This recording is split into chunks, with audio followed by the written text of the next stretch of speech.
నిన్నటి రోజున ఆంధ్రప్రదేశ్లో రాజధాని ప్రాంతంలో రౌడీ గూండాలు వాళ్ళు గతంలో మంత్రుల పదవులు ఏ విధంగా అనుభవించినారనేది మాకేం అర్థం కావడం లేదు. కానీ అంబటి రాంబాబు ఒకడు, నాని అనే అతను ఒకడు, దేవిలేని అవినాష్ అనే అతను ఒకడు రౌడీలని 100 మందిని తోలుకొని పోయి రాజధాని ప్రాంతంలో రైతులని చూడుకోకుండా రాళ్లతో కొట్టి, వాళ్ళే కొట్టి, పోలీసులను కొట్టి హింసా రాజకీయం చేయాలని చూస్తున్నారు. ఇది ఏమన్నా పద్ధతే? వీళ్ళు రాష్ట్రాన్ని ఏ విధంగా తీసుకోవాలని అనుకుంటున్నారు? మాజీ మంత్రులుగా ఉన్నారు కదా, రొంతన సిగ్గుందా? రాజధాని మీద మీకు ఎందుకు అంత కక్ష? రాజధాని డెవలప్మెంట్ కాకూడదనే మీ బాధ? ఎందుకు మీరు అధికారంలో ఉన్నంత వరకు వాటిని శ్మశానం అన్నారు. వాటిని ఏ భాషతో తిట్టాలో ఆ రాజధాని ఆ విధంగా చేసేశారు. ఒక కులానికి రాజధాని కట్టుకుంటున్నారని చెప్పి మీ జగన్మోహన్ రెడ్డి అన్నాడు. ఇప్పుడు రాజధాని ఏ విధంగా ఉంటే మీకు వచ్చే నష్టం ఏముంది? ఎవరు వస్తున్నారు నీ దగ్గరికి? మాకు నష్టమైందని ఏ రైతు వచ్చినాడు? మాకు నష్టం జరుగుతుంది, మాకు అన్యాయం జరుగుతుందని ఏ రైతు అన్నా ఒక్కడన్నా వచ్చినాడా? ఒక్కరన్నా ప్రశాంతతగా రాజధాని డెవలప్మెంట్ ముందుకు పోతుంది. వాటిని ఏ విధంగా చెడగొట్టాలో ఆ విధంగా చెడగొట్టేదానికి వీళ్ళు ప్రణాళికలు గీసుకుంటున్నారు.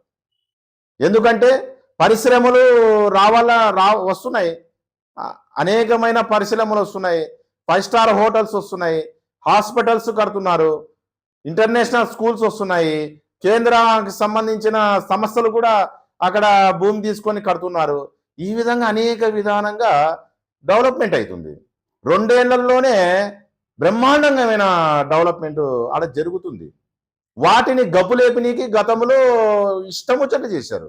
వైసీపీ వాళ్ళు ఏ విధంగా దాన్ని తప్పుడు పట్టాలో ఆ విధంగా తప్పుడు పట్టారు. నీళ్లు వస్తున్నాయి, వంకలు వస్తే నీళ్ళు వస్తున్నాయి అనడము, తర్వాత శ్మశానం అనడము, రాజధానిలో ఏమి ఉండదు, వేస్ట్ అని చెప్పి 3 రాజధానులు తీసుకొచ్చినాడు. అది ఏమైనా కంప్లీట్ చేశాడంటే అది లేదు. ఇవన్నీ కాదని ప్రజలంతా ఏకమయ్యి అక్కడున్న ప్రజలైతేనేమి, అక్కడున్న రైతులైతేనేమి, ప్రజలు అనుకూలంగా ఉన్న వాళ్ళైతేనేమి ప్రతి ఒక్కరూ అక్కడ క్లీన్ స్వీప్ చేసేశారు. తెలుగుదేశం పార్టీని అత్యంత మెజారిటీగా గెలిపించారు. ఎందుకు గెలిపించినారనేది కూడా బుద్ధి లేకపోకుండా మీరు ఈరోజు మాట్లాడుతున్నారే. రోంతన్నా బుద్ధి ఉందా? ఏ విధంగా వస్తాయి ఇంకా పరిశ్రమలు? రాజధానిలో ఈ విధంగా మీరు అడ్డం పెట్టుకొని రాజధాని రైతు సమితి కమిటీ అనే పేరుతో మీరు పోయి రగలు పెట్టి, రచ్చలు పెట్టి, మళ్ళా రైతుల మీదకే వేసి, గతంలో మీరు ఏం చేసినారో రైతులకు తెలుసు కదా. ఆడవాళ్ళని ఏమన్నా వదిలిపెట్టారా? పోలీసు వాళ్ళతో కొట్టించావు. రైతుల్ని రోడ్లన ఈడ్సీడ్సి కొట్టించావు. మర్చిపోయినావా జగన్మోహన్ రెడ్డి, అంబటి రాంబాబు గారు? రొంతన్న మీరు ఇంత పెద్దోళ్ళుగా ఉన్నారే, వయసు ఉంది మీకు, సిగ్గు లేకోకుండా మళ్ళీ మీరు మీడియా గురించి మాట్లాడతారు. మీడియాలో ఏమన్నా పద్ధతి? అది డెవలప్మెంట్ కానివ్వండి, రాష్ట్రాన్ని ముందుకు తీసుకుపోండి.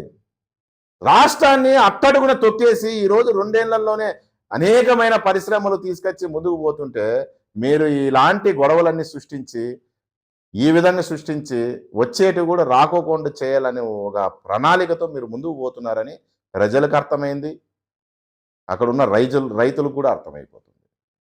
కొద్దిగా ఆలోచన చేయండి. మీరు చేసినవి ఏమన్నా 1, 2? ఎవరిని వదిలిపెట్టారు? మీరు వదిలిపెట్టింది ఒక్కరినన్నా వదిలిపెట్టారా? ఆ ఏరియాలో అయితేనేమి, పరిశ్రమలకు అయితేనేమి కమిషన్లు ఇవ్వలేదని చెప్పేసి తరిం కొట్టేశారు పరిశ్రమలు. కాంట్రాక్టులను కూడా వదలట్లేదు మీరు. ఈరోజు తెలుగుదేశం పార్టీకి మంచి పేరు వస్తుంది, కూటమి పార్టీ ముందుకు పోతుంది, దూసుకుపోతుంది అనే ఉద్దేశంతో మీరు అనేక విధాలుగా మొన్ననే కులాలను తీసుకొచ్చారు, పవన్ కళ్యాణ్ మీదకి ఉసగొలిపారు, అది ఫెయిల్యూర్ అయిపోయింది. మీరు ఆడిన నాటకాలు, కోడికత్తి ఏమైంది? మీరే పొడిపించుకొని మీరే ఆ రోజు ప్రభుత్వం మీదకి మీరు నింద తీసుకొని వచ్చారు. గులకరాయితో కొట్టించుకున్నావు నువ్వు ప్రభుత్వంలో ఉన్నట్లుగానే. అది ఏమైపోయింది? మళ్ళీ ఇప్పుడు మొన్న వరకు కాపులు కులాన్ని తీసుకొచ్చావు, అది ఫెయిల్యూర్ అయిపోయింది. ఇప్పుడు మళ్ళీ రైతులను అడ్డం పెట్టుకొని రాజధానిలో చిచ్చు పెట్టేదానికి వస్తున్నారు. కడుపుకి ఏం తింటున్నారు మీరు? అన్నం తింటున్నారా? ఇంకోటి ఏమైనా తింటున్నారా? బుద్ధి ఉండాల రోంతన్న. రాష్ట్రం ఏ విధంగా అయిపోతుంది? మన కనీసమైన వసతులు లేవే మనకు రాజధానికి. రాజధాని ఇంకా డెవలప్మెంట్ కావాలని ఇంకా ఏదైనా అసెంబ్లీకి వచ్చి ఏదైనా సలహాలు ఇవ్వాలి కానీ ఈ విధంగా ఉసుగొలపడం ఏమన్నా పద్ధత జగన్మోహన్ రెడ్డి గారు? కపట నాటకాలు ఎందుకయ్యా మీకు? మంత్రులుగా మీరు పనిచేశారే. ఆయన అంబటి రాంబాబు గారు ఆయన ఇరిగేషన్ శాఖ మంత్రిగా పనిచేశాడు. కనీసం ఏడన్నా ఒక కాలువ, ఒక క్యూబిక్ మీటర్ కాలువన్నే ఎత్తినావయ్యా నీ హాయంలో? కనీసం అన్నా. ఇంకా ఆయన చూస్తే ఆయన భార్య పేరు మీద పందికొక్కు తిన్నట్లు తిన్నాడు ఆ బియ్యము. ప్రజలకు వేస్తున్న స్టోర్ బియ్యం కూడా ఆయన వదలబెట్టలేదు. మీ చరిత్ర మాకు తెలీదా? మళ్ళా సిగ్గు లేకోకుండా మళ్ళీ ప్రజల్లోకి వచ్చి రైతులు సమస్య అని చెప్పేసి సమస్యలు మా దగ్గరకు వచ్చినారని చెప్పి కమిటీ వేసుకొని సిగ్గు లేకోకుండా మళ్ళా వచ్చారు. ఇప్పటికే కోపం మీద ఉన్నారు రైతులు మీరు చేసిన అన్యాయానికి. లేకుంటే మీరు వచ్చిన 5 ఏళ్లలో రాజధాని గురించి ఏమైనా పట్టించుకోంటే ఈరోజు ఒక లెవెల్లో ఉంటుండే. మళ్ళా చేసే వాళ్ళని కూడా చెడగొట్టేదానికి, పరిశ్రమలు మళ్ళా రాకోకుండా ఉండడానికి మీరు చేసే మంచి పద్ధతి కాదు అది. ప్రజలు మీకు అనుకూలంగా ఉండండి. అయ్యా అప్ప అని అడుక్కోండి. భవిష్యత్తులో మీకు ఏమన్నా దారి దొరుకుతుందేమో. ఈ విధంగా అల్లర్లు చేసుకుంటూ, హింసా రాజకీయాలు చేసుకుంటూ, శవాల మీద రాజకీయాలు చేస్తూ, కులాలను అడ్డం పెట్టుకుంటూ ముందుకు రావడము ఇది మంచి పద్ధతి కాదు. ప్రజాస్వామ్యానికి కూడా ఇది కరెక్ట్ కాదని చెప్పేసి ఈ సందర్భంగా మీడియా ద్వారా గుండా తీవ్రంగా ఖండిస్తున్నాను. ఇది మంచి పద్ధతి కాదు. మీరు ఈ విధంగా ఇదే చేస్తే ఖచ్చితంగా మిమ్మల్ని అరెస్ట్ చేసి లోపల గుచ్చిపెట్టొస్తుంది. మీరు సత్మత్ జాగ్రత్త. ఇలాంటి అల్లర్లకు, కుల రాజకీయాలు, శవ రాజకీయాలు, రైతులను అడ్డం పెట్టుకొని రాజధాని గబ్బు లేపడం అనేది ఇది మంచి పద్ధతి కాదు. ఇది మీ పార్టీకే మంచి పద్ధతి కాదని చెప్పి ఈ రకంగా నేను హెచ్చరిస్తున్నాను.